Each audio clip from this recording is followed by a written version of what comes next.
kreditur memiliki hak. Istilah lain memiliki piutang. Bagi debitur, kalau kreditur punya hak, debitur punya kewajiban. Kalau kreditur punya piutang, debitur namanya punya utang. Bisa juga kreditur disebut juga sebagai hak tagih.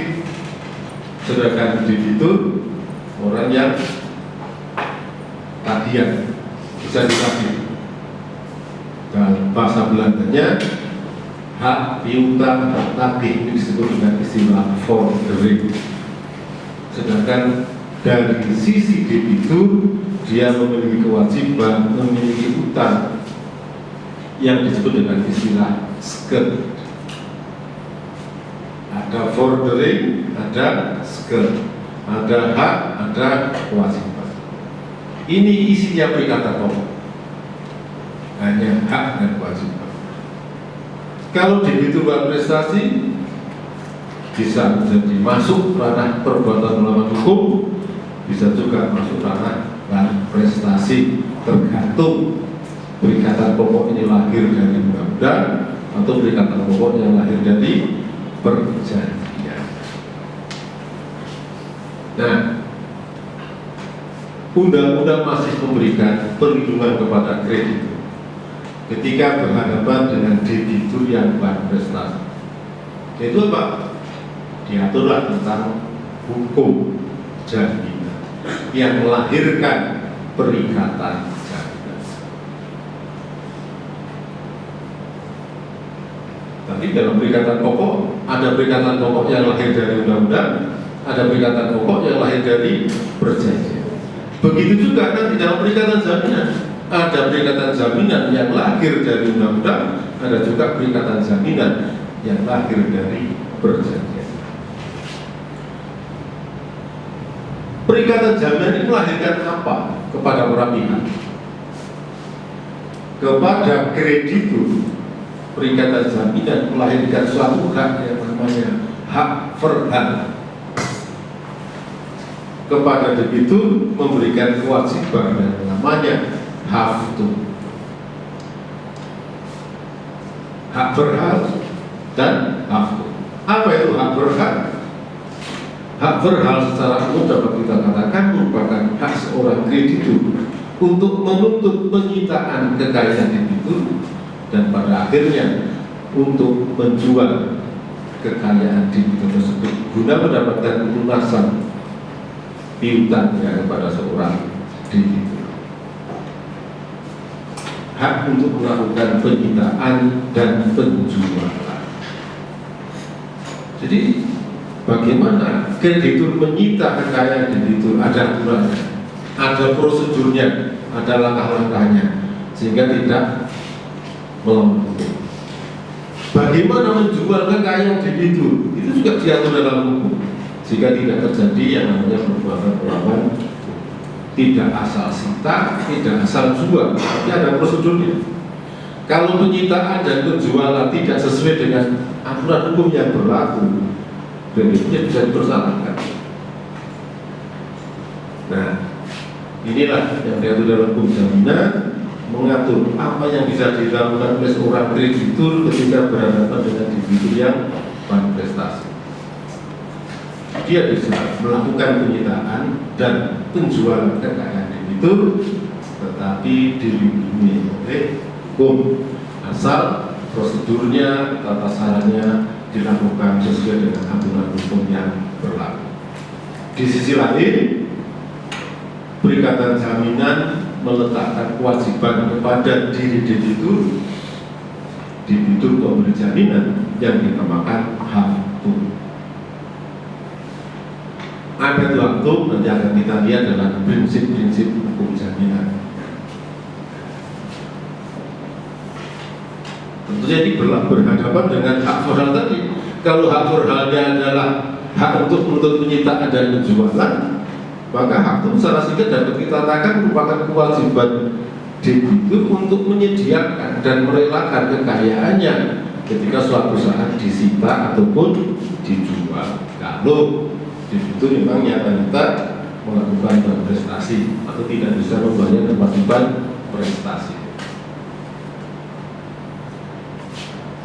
Ini kita lanjutkan langsung saja kepada pembahasan mengenai pengaturan hukum jaminan, di mana hukum jaminan itu diatur pertama di dalam KUH Perdata. Di dalam Kitab Undang-Undang Hukum Perdata, pengaturan hukum jaminan kita ada dalam dua buku 2 dan buku 3. Buku 2 khususnya bab 19, bab 20 dan bab 21. Ya. Bab 19 tentang piutang yang diistimewakan. Piutang yang diistimewakan atau istilah teknisnya adalah privilege. Bab 20 membicarakan tentang gaji, bab 21 membicarakan tentang hipotek. Selain itu juga diatur dalam buku 3, khususnya bab 17, judulnya tentang penanggungan atau pokok. Kalau kita lihat sistematika pengaturan dalam KUH Perdata, buku 2 ini mengatur atau judulnya tentang benda. Maka tentang benda dan hak-hak kebendaan. Maka jaminan yang diatur dalam buku 2 masuk dalam kategori jaminan kebendaan. Buku 3 berbicara tentang perikatan.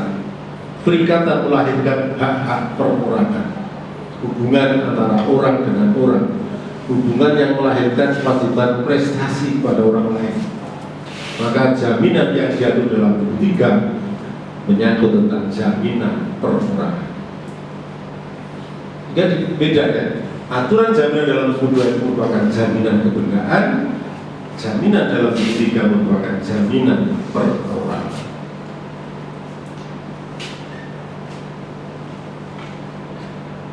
Ini secara umum seperti itu.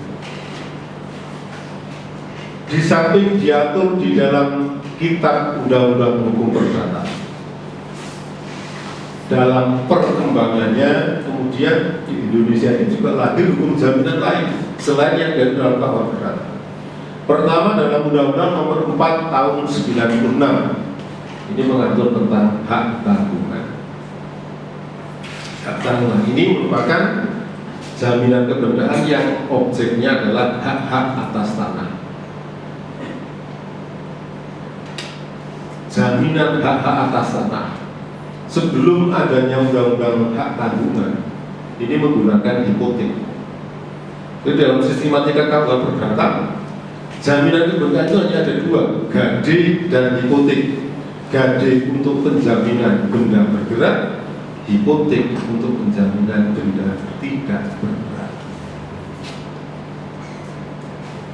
Dalam perkembangannya kita melahirkan hukum jaminan baru. Dasarnya bukan benda bergerak tidak bergerak, tapi dasarnya adalah tentang tanah bukan tanah.